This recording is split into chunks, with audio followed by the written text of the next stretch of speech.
Aliens called for help and accidentally summoned Deathworlders. HFY Best HFY Stories.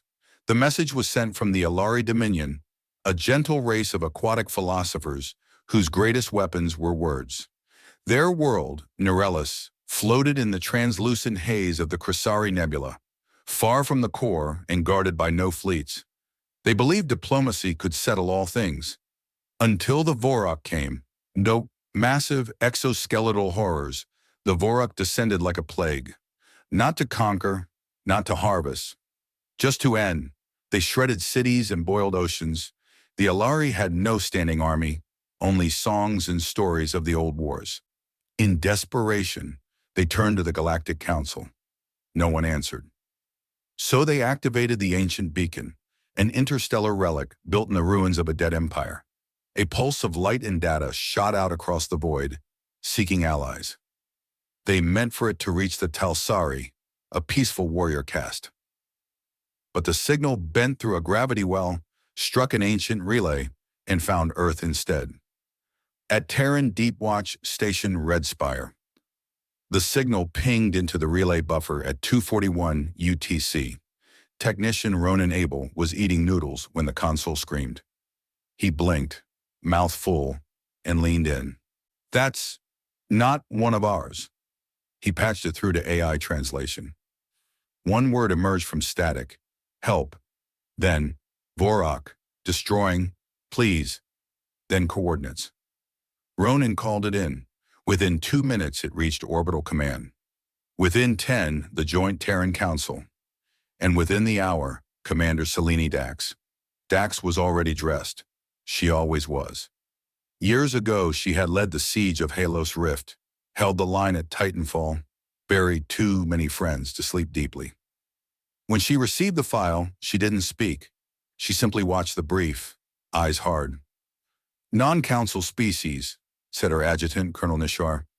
"Unarmed, bioluminescent, pacifists by cultural doctrine." "Why send to us?" Dax asked. "They didn't. Relay cross-fed. Ancient beacon.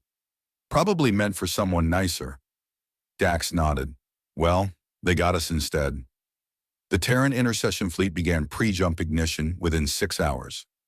No official statement, no council notification, no request for permission. Just war steel, burning to life. Back on Neurelis, the sky cracked. The Vorok came like nightmares, given flesh, swarming across coral cities with acidic limbs and gnashing maws. The Alari fled into the sea, their voices rising in harmonic distress calls. A second message left the beacon. "No time. Anyone. Please." And far across the stars, the Deathworlders heard it. And they answered. Commander Selene Dax stood on the bridge of the TSS Oblivion's Reach, flagship of Earth's intercession fleet. The ship's hull bore the scars of forgotten battles, shrapnel grooves along its dorsal wing, fused plating along the stern, and still it moved with the grace of a predator. Ahead, the starlight warped as the final jump calculations finished.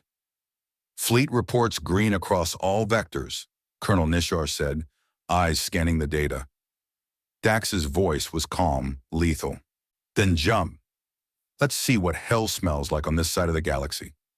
The stars stretched, then shattered. The Terrans arrived. Neurelis was burning. Above the atmosphere, Vorok spires spiraled down like drill heads, injecting toxin clouds and shredding biosphere layers. Alari habitat domes flickered and died. Below the waves, luminous cities dimmed as oceans boiled from orbit-focused heat cannons. Dax took it all in with cold precision. No orbital defense, minimal resistance. This was slaughter, not conquest. The fleet's battle AI, Juno, spoke next. Multiple targets, Vorok Class 8 harvester vessels, 5 hive dropships, 6 ground burrowers, 2 unknown constructs. No challenge codes. "Of course not," Dax muttered. "They don't talk, they eat." Dax turned to her comms officer. "Patch me to the Alari beacon. I want them to hear us." The line cracked. Then it cleared. "This is Commander Selene Dax of the Terran Intercession Fleet. You called for help. We're here. Stay down, stay hidden, and let us speak for you." A single voice replied, musical, wavering. "Are you the ones from the Death World?" Dax smiled. Yes. The channel closed, and death came for the Borak. The Oblivion's Reach opened fire first, its triple-barrel plasma cannons cutting a Vorak burrower clean through the midsection. The ship didn't explode. It peeled apart, its armor folding like molten glass. Earth's ships moved in formation, not elegant but overwhelming. They didn't maneuver, they cornered, like wolves, like storms. The TSS Talon Vox unleashed a barrage of rail rounds into the underbelly of a descending hive ship. The impact collapsed the vessel's support braces and sent it pinwheeling into the sea. Norellis's ocean hissed as the ship sank, boiling everything around it. In orbit, one of the Vorak constructs shifted. Unlike the others, this one watched. Juno pinged Dax. That ship is observing. No weapons fired, no drones deployed. It's mapping us. Noted, Dax said. Paint it for later. Right now, we kill the ones who brought the fire. On the surface, the Alari huddled in geothermal caves. One elder, Everar, sang a low pulse to the others. Her body flickered dull blue. Are they winning? A child asked. Evera tilted her head. They are not like the others. They do not fly with pride. They fly with rage. Above, a Terran gunship roared by. Then, she said, we may yet see dawn. Back on the Oblivion's Reach, Dax surveyed the field. Phase 1 complete. Push ground teams. We want samples. I want to know what the Vorak are really doing here. Nishar raised an eyebrow. Think it's more than extermination? Dax's face was stone. No one sends constructs to watch a fire, unless they're planning to light more. Terran drop teams descended in staggered waves, each one tailored for reconnaissance, combat extraction, and forensic recovery. Their boots struck Norellis' soil like thunder. Dax monitored from the Oblivion's Reach, her visor synced to the feeds of Strike Team 6, already knee-deep in one of the Vorak burn sites. The landscape was unrecognizable. Charred craters, melted coral stacks, and swaths of vitrified beach. Radiation levels spiking, came the voice of Sergeant Kesmiro. Vorak weapons leave afterburns, molecular destabilizers, from what I can tell. Sample everything, Dax ordered. I want isotopic scans, cellular readings, and anything resembling tech. They don't usually leave pieces. I want to know why they are now. Team 6 advanced into a collapsed city dome. Beneath the cracked glass and ocean filter arches, hundreds of Alari bodies floated mid-chamber. Their bioluminescent trails had dimmed, giving the water the color of old sorrow. Status? Dax asked through comms. Miro's voice was tight. Slaughtered. No signs of resistance, no weapons, just ritual songs etched into the walls. They died singing. Nishar muttered behind her. Peaceful species never stand a chance. They're not supposed to, Dax said. That's why we're here. In orbit, Juno flagged new data. Unusual signal bounce detected. Shortwave pulses from the observation construct. It's communicating, but not with the Vorak. External relay signature suggests off-grid receiver. Location? Unknown. It's not local. Possibly extragalactic. Dax turned. They're not just mapping us. They're transmitting us to someone else. Orders? Scramble the Warden's Talon. Prep an EMP spear. I want that ship silent in 60 seconds. Down on Norellis, Miro's team located something new. An underground chamber that didn't belong to the Alari. It was recent, metallic, covered in spined growths, almost organic in nature. Vorak nest? Miro guessed. No, said Corporal Len. There are tools, precision gear. This was built to monitor, maybe even harvest. What were they pulling? Len tapped the console. The chamber lit and showed them. In containment, floating in zero-gravity suspension, was a biological matrix. Half Alari, half something else. Hybrid tissue. Alari brainwaves wrapped in foreign shell plating. What is this? Len whispered. Miro didn't answer. Back aboard the Oblivion's Reach, Dax stared at the stream. Send the data to Earth, secure the site, and burn every Vorak you find. They weren't just here to kill. She turned, voice cold steel. They were here to learn. The data reached Earth's central command in under 8 minutes via deep stream encryption. Within 20, every member of the Terran Defense Council was awake, briefed, and staring at the impossible: hybridization. "This changes everything," murmured Director Leon Tovar, a veteran of the Wormgate sieges. "It means the Vorok aren't just destroyers," said Intelligence Overseer Rajev. "They're researchers, engineers, they're planning." And that, Dax's voice echoed through the stream, is why we don't wait for second chances. Norellis's orbit grew brighter as the second wave of Terran ships arrived. Support cruisers, medical frigates, mobile shield platforms. Human engineers deployed auto foundations and kinetic defense turrets on floating islands for the surviving Alari. Dax observed it all from the bridge of the Oblivion's reach. "They're watching us regroup," Nishar said, "waiting for a pattern to break." "They'll get one," Dax replied, "and it'll be our fist down their throat." On the surface, Team 6 continued excavation. They'd uncovered 3 more chambers. One held data spikes fused with neural interfaces, Alari brains being wired like relay nodes. Another held spliced embryos. It wasn't extermination, it was conversion. "This is a lab," Miro said. "They were experimenting with integration. Alari minds and Vorok systems." "What kind of intelligence does that?" Len whispered. "The kind that wants to become something else," Miro said. "Something more." Suddenly, orbit-wide alerts blared. Juno's voice pierced the silence. Multiple signatures, arriving via dark slip space. Vorok fleet, 7 hive ships, 9 destroyers, 2 unknown supermassive contacts. Dax spun to the tactical map. "They're responding, not with scouts, with war." "Orders?" Nishar asked. "Hold ground, protect civilians. Ready the spear wall." She turned to comms. "Get me open broadcast, all frequencies." The bridge fell silent as her voice reached across Norellis, across the void. "This is Commander Celine Dax of the Terran Intercession Fleet. You came to a world begging for help and tried to unmake it. You will not have this world. You will not have these people." Her voice turned ice. "You made a mistake coming here. Now you meet the ones who survive mistakes." The Vorok fleet dropped from slip space like gods of war. And Earth was ready.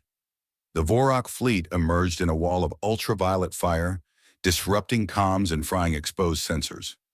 But Earth had expected this.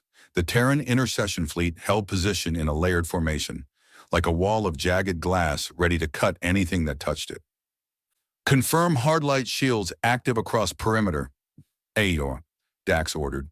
"Juno, prioritize ion deflection and vent radiation sinks.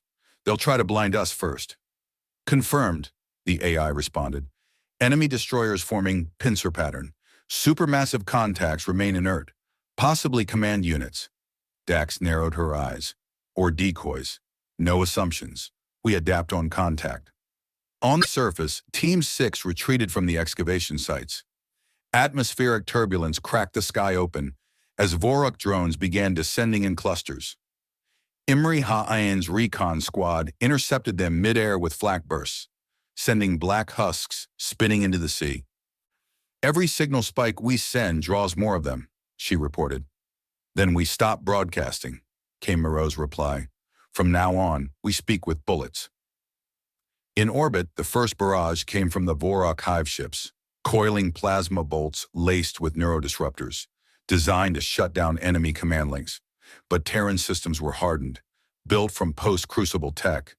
The bolts hit, but the fleet held.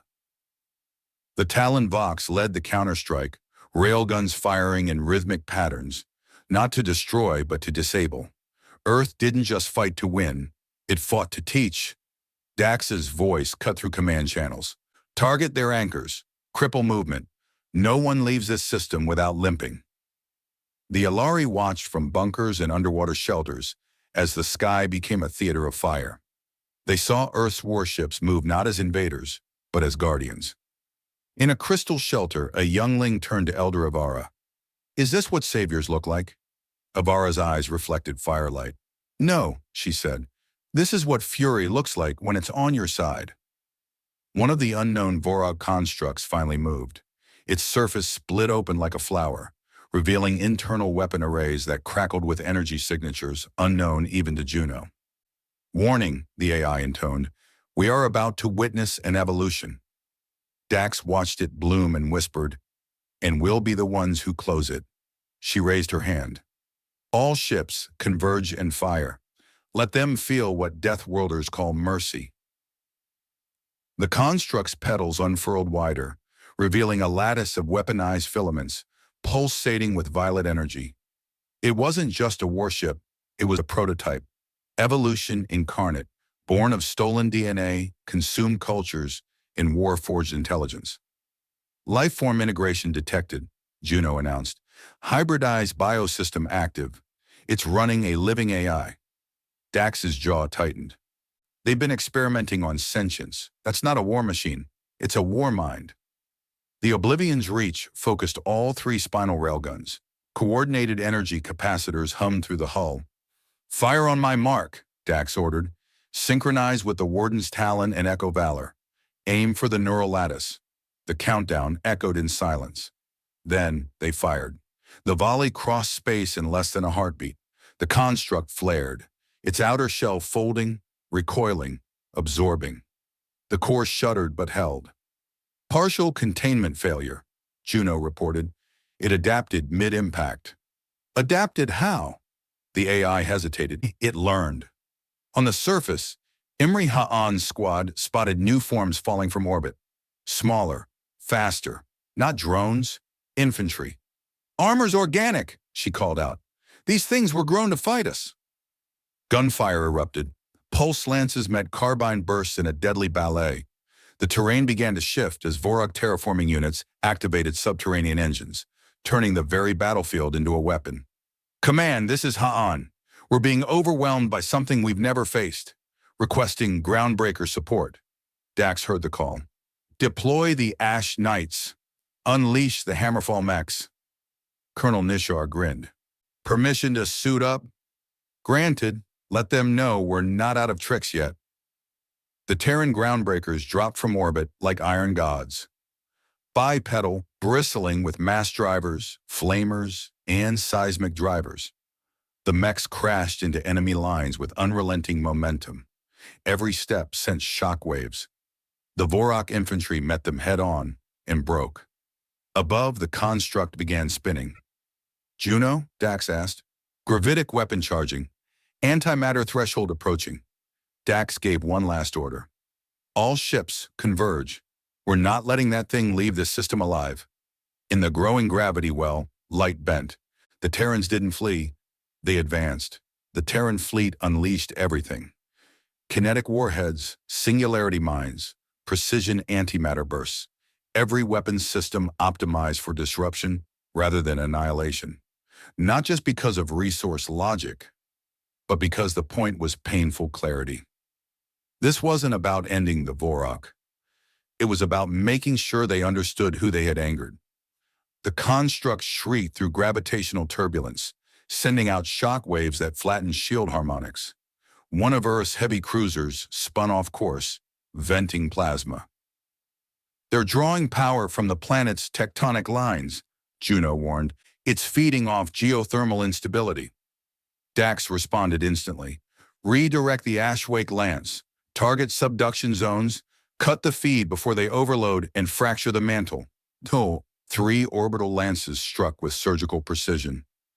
Deep beneath Norella's, energy spikes blinked and fell. The construct dimmed. On the ground, Han's squads surged forward, ash rising around them as Hammerfall mechs shredded the Vorok infantry, but the enemy refused to rout. One hybrid burst from the soil with a plasma lash and tore through 2 mechs before being obliterated. "They're not fighting to win," Han said. "They're fighting to delay." "Why?" Len asked. "Because someone else is watching." In orbit, Nishar's voice cracked through the fleet channel. "We've got deep slip space distortion building behind the moon." "Another fleet?" Dax asked. "No, it's different. It's quiet, measured." The distortion stabilized. A ship emerged. Not Vorok, sleek, old, laced with runes none of the translators could interpret. And it didn't attack. It broadcasted one word. Observe. Dax stared. They're testing us. The Vorok aren't the endgame. They're the test. Back on Earth, Terran High Command received the data feed. Chairwoman Albrecht stood before the world leaders. We thought we were responding to a distress call, she said. But it's clearer now. This is no isolated plea. This is a summons. The chamber fell silent. Someone wanted to see what Deathworlders would do. And now the stars had seen. They had seen Earth's fury. And for the first time, the galaxy felt afraid. The Terran fleet unleashed everything. Kinetic warheads, singularity mines, precision antimatter bursts. Every weapon system optimized for disruption rather than annihilation. Not just because of resource logic, but because the point was painful clarity. This wasn't about ending the Vorok. It was about making sure they understood who they had angered. The constructs shrieked through gravitational turbulence, sending out shock waves that flattened shield harmonics. One of Earth's heavy cruisers spun off course, venting plasma. They're drawing power from the planet's tectonic lines, Juno warned. It's feeding off geothermal instability. Dax responded instantly. Redirect the Ashwake Lance. Target subduction zones. Cut the feed before they overload and fracture the mantle. 3 orbital lances struck with surgical precision. Deep beneath Norellus, energy spikes blinked and fell. The construct dimmed. On the ground, Han's squads surged forward, ash rising around them as Hammerfall mechs shredded the Vorok infantry. But the enemy refused to rout. One hybrid burst from the soil with a plasma lash and tore through 2 mechs before being obliterated. They're not fighting to win, Han said. They're fighting to delay. Why? Len asked. Because someone else is watching. In orbit, Nishar's voice cracked through the fleet channel. We've got deep slip space distortion building behind the moon. Another fleet? Dax asked. No, it's different. It's quiet, measured. The distortion stabilized. A ship emerged. Not Vorok, sleek, old, laced with runes none of their translators could interpret. And it didn't attack. It broadcasted one word. Observe. Dax stared. They're testing us. The Vorok aren't the endgame. They're the test. Back on Earth, Terran High Command received the data feed. Chairwoman Albrecht stood before the world leaders. We thought we were responding to a distress call, she said. But it's clearer now. This is no isolated plea. This is a summons. The chamber fell silent. Someone wanted to see what Deathworlders would do. And now the stars had seen. They had seen Earth's fury. And for the first time, the galaxy felt afraid. The alien vessel that emerged from slip space didn't move, didn't threaten. It simply watched. Runes shifted across its hull like light caught in oil. It bore no insignia, no weapons, just presence. Juno? Dax asked, voice hushed. Tech is unclassified, no known signature, and the material it's built from. Commander, it's not reacting to known wavelengths. It's outside our physics. Colonel Nishar's knuckles whitened on the rail. That's not a scout. It's a mirror. Dax stared. Then we show it what it reflects. Terran ships stayed in formation, but no new volleys fired. The Vorok had retreated. What few vessels remained were drifting husks or smoldering wrecks in Norellus's upper atmosphere. But the real threat had never been the Vorok alone. Down on the surface, medical teams worked frantically to stabilize Alari survivors. Talin, the pacifist scholar who had first activated the beacon, watched the sky with glazed eyes. She turned to Imri. You didn't just save us. Imri tilted her head. No. You proved something. And now they all know. The ones who wait. The ones who test. The mysterious vessel broadcasted again. This time, a sequence of coordinates. One of them, impossibly, matched an abandoned human colony world, long thought lost in the void collapse. Another led to a region of space charted but never visited. Dead stars, black gravity wells. This is a breadcrumb trail, Nishar muttered. Leading where? To the ones who gave the Vorok their leash, Dax said. She turned to her fleet. No retreat. We finished what we were pulled into. Not because we started it, but because no one else will. Chairwoman Albrecht authorized full engagement, not just war, exploration, investigation, and if needed, retribution. Let the galaxy know, she declared, that humanity listens, that we answer, and if you wake us with screams, she looked into the stars, you better be ready for the silence we bring with us. The Terran fleet began to move, toward the coordinates, towards whatever came next. And in their wake, Norellis burned no longer. Because when Deathworlders answer a cry for help, the galaxy learns to whisper instead. The Terran fleet crossed the edge of map space in silence.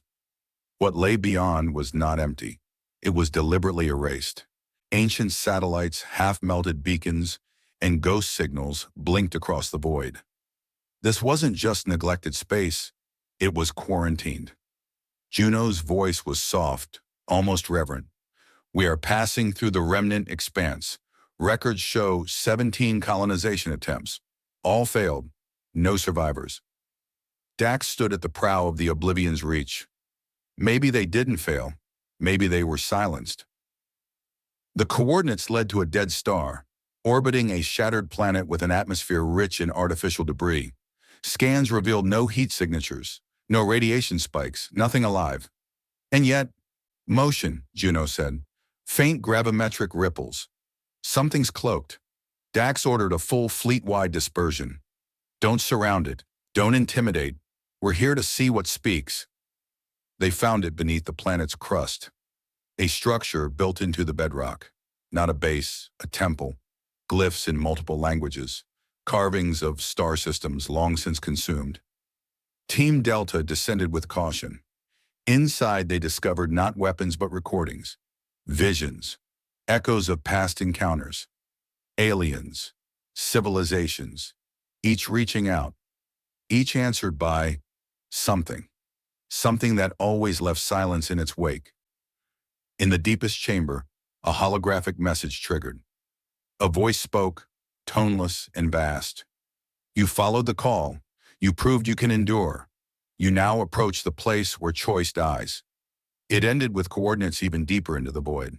Back aboard the Oblivion's Reach, Dax reviewed the data. They knew someone would come. This wasn't an SOS, it was a trailhead. Greaves asked, and where does it lead? Dax stared into the stars. To the thing that built the Vorok, the one testing the galaxy.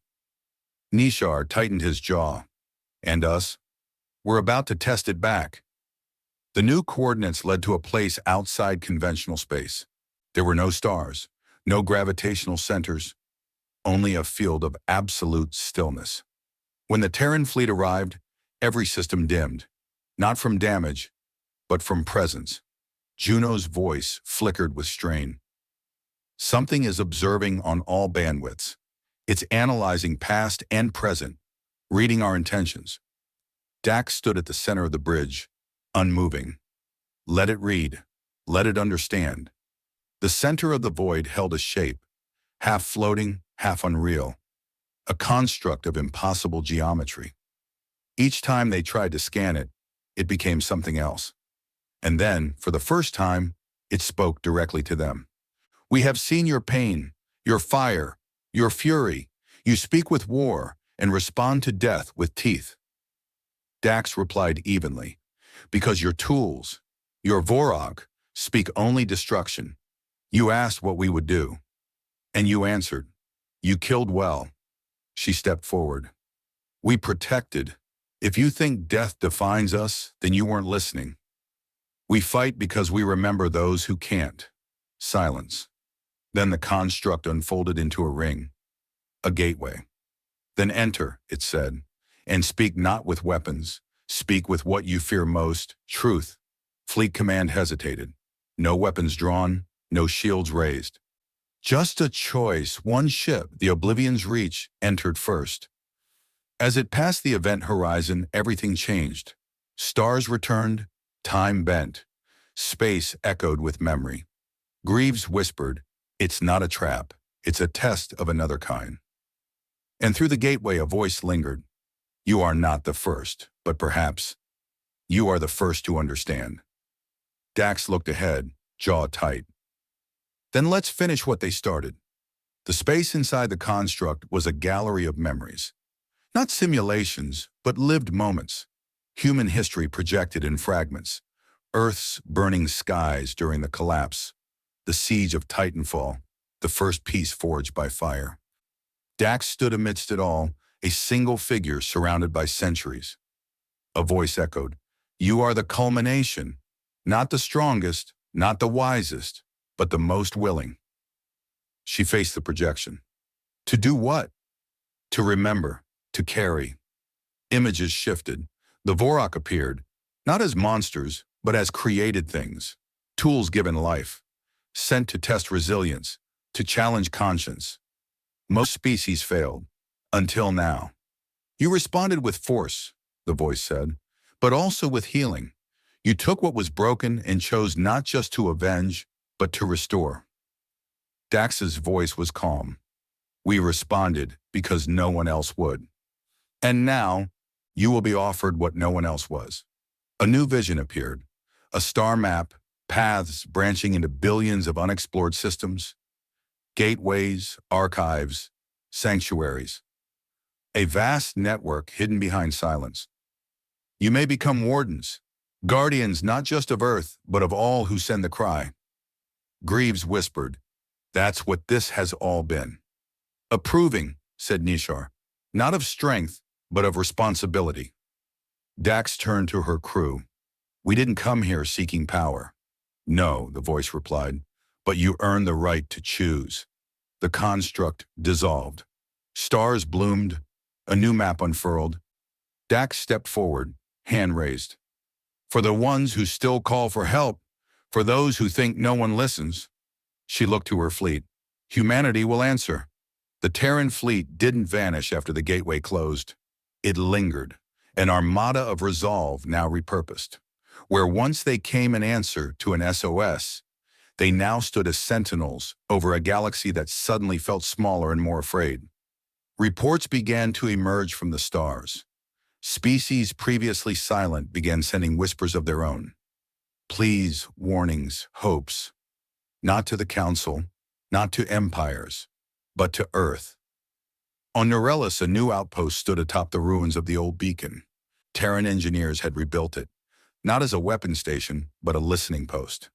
An embassy of sorts. A promise.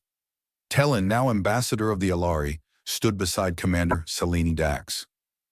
"Do you ever wonder what would have happened if someone else had heard our call?" Telin asked. Dax considered it. They might have debated it, measured risk, waited. "And you didn't?"